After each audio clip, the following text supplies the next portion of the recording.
Stella, what story are we going to read today? Harriet, You'll Drive Me Wild. It's by Mem Fox, illustrated by Marla Frazee. Let's get started.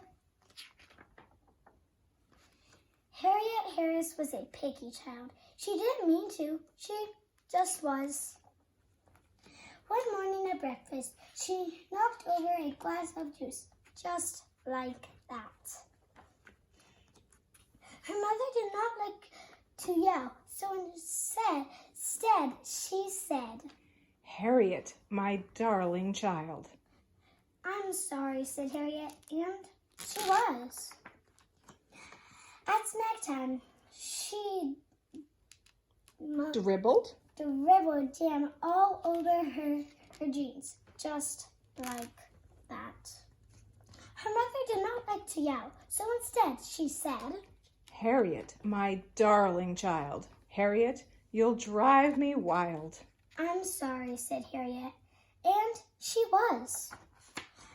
Before lunch, when Harriet was painting a picture, she dribbled paint into the carpet, just like that.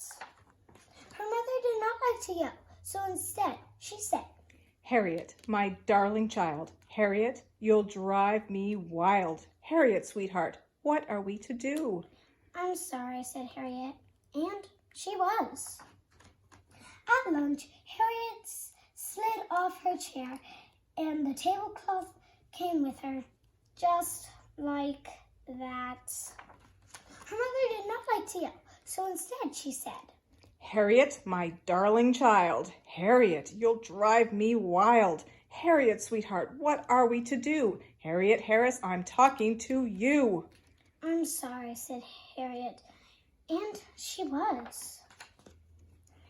Later that afternoon, when Harriet was meant to be napping, she ripped open a pillow just like that.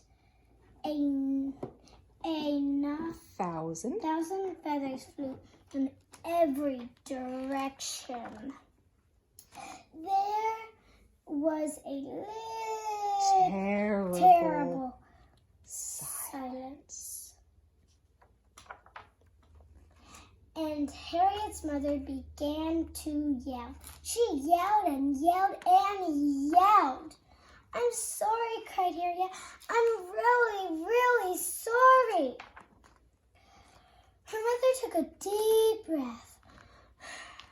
I know you are, she said, hugging Harriet tight. I'm sorry too. I shouldn't have yelled, and I wish I hadn't, but sometimes it happens just like that. Big mess, said Harriet. A very big mess, said her mother. And she started to laugh. And they laughed and laughed and went on laughing as they picked up the feathers together. The end.